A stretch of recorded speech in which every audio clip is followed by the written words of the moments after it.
अलंकार कक्षा 10 में या 10th बोर्ड में आने वाले जो अलंकार हैं वो हैं उपमा, रूपक, उत्प्रेक्षा, अतिशयोक्ति और मानवीकरण अलंकार। अगर हम इन्हें एक शॉर्ट ट्रिक से लर्न करने की कोशिश करें तो उपमा अलंकार जिन वाक्यों में सा, सी, से, सम, सरिस मतलब जिसमें किसी से समानता बताई जा रही है वो उपमा अलंकार होता है। रूपक अलंकार में अक्सर योजक चिन्हों का प्रयोग किया जाता है। उत्प्रेक्षा अलंकार में मानो, मनहु, जानो, जनहु, मनहु आदि जैसे शब्द आते हैं। अतिशयोक्ति अलंकार में किसी बात को बहुत अधिक बढ़ा चढ़ाकर कहा जाता है। मानवीकरण अलंकार में किसी निर्जीव को सजीव बनाकर प्रस्तुत किया जाता है या उसको किसी मानव का रूप दे दिया जाता है। सबसे पहले हम पढ़ेंगे उपमा अलंकार। कभी कभी परीक्षा में इनकी परिभाषा भी आ जाती है, इसलिए हमें इन सब अलंकारों की परिभाषा का ज्ञान होना भी आवश्यक है।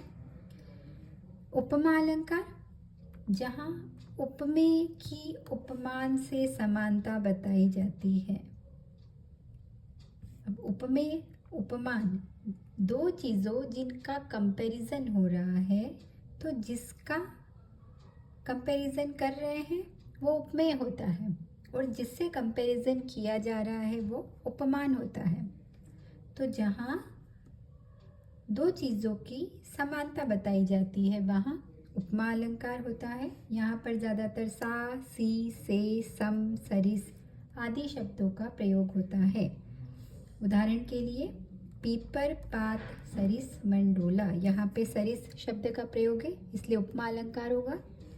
हरिपद कोमल कमल से का प्रयोग है इसलिए उपमा अलंकार होगा। चांदी की सी उजली जाली, सी का प्रयोग है इसलिए यहाँ पर भी उपमा अलंकार होगा। दूसरा अलंकार है रूपक अलंकार, जहाँ उपमेय और उपमान में अधिक समानता होने के कारण दोनों को एक समझ लिया जाता है। अर्थात जहाँ दो चीज़ों का कंपैरिजन किया जा रहा है और वो ज़्यादा एक जैसे दिखाई दे रहे हैं इसलिए हम उन दोनों को एक ही चीज़ समझ रहे हैं, या उपमेय पर उपमान का आरोपण किया जाता है। जैसे चरण कमल, यहाँ पे चरण को कमल के जैसा बताया गया है। शशि मुख, चंद्रमा जैसा मुख। चंद्र खिलौनों, खिलौना कौन सा चाहिए? चंद्रमा रूपी खिलौना चाहिए। तो यहाँ पर जो रूप दिया गया है ऐसे वाक्यों में रूपक अलंकार होता है।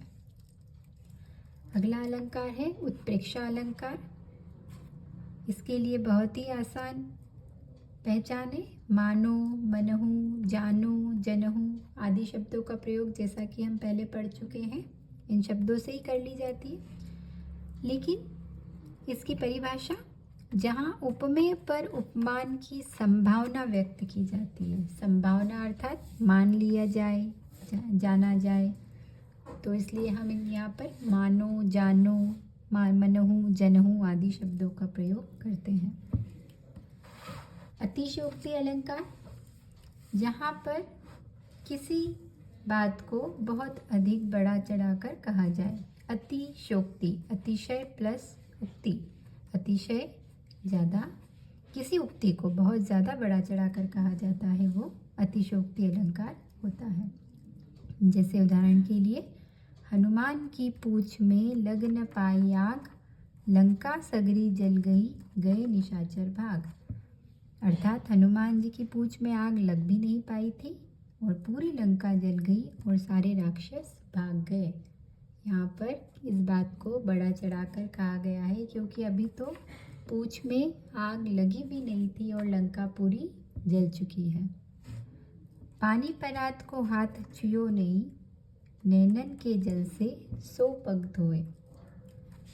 जब कृष्ण के से मिलने के लिए सुदामा जी उनके पास आते हैं, तो कृष्ण भगवान सुदामा जी के पैर धोने के लिए परात में पानी मंगवाते हैं। तो उसके बारे में यहाँ पर वर्णन है कि कृष्ण भगवान ने परात के पानी को हाथ से छुआ भी नहीं और अपने आंसुओं के जल से ही सुदामा जी के पैर धो दिए। तो यहाँ पर भी उस बात को बढ़ा चढ़ा कर कहा गया है, इसलिए यहाँ पर भी अतिशयोक्ति अलंकार है।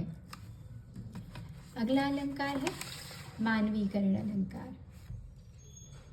मानवीकरण अर्थात किसी को मानव बना देना। जब कवि प्रकृति का चित्रण करता है तो उसे इस रूप में चित्रित करता है जैसे वह कोई मानव हो, इंसान हो। उदाहरण के लिए, उषा सुनहले तिल बरसाती, जय लक्ष्मी सी उदित हुई। अब यहाँ पर उषा मतलब सुबह को, जय लक्ष्मी किसी इंसान का रूप, मानव का रूप दे दिया है, इसलिए यहाँ पर मानवीकरण अलंकार है।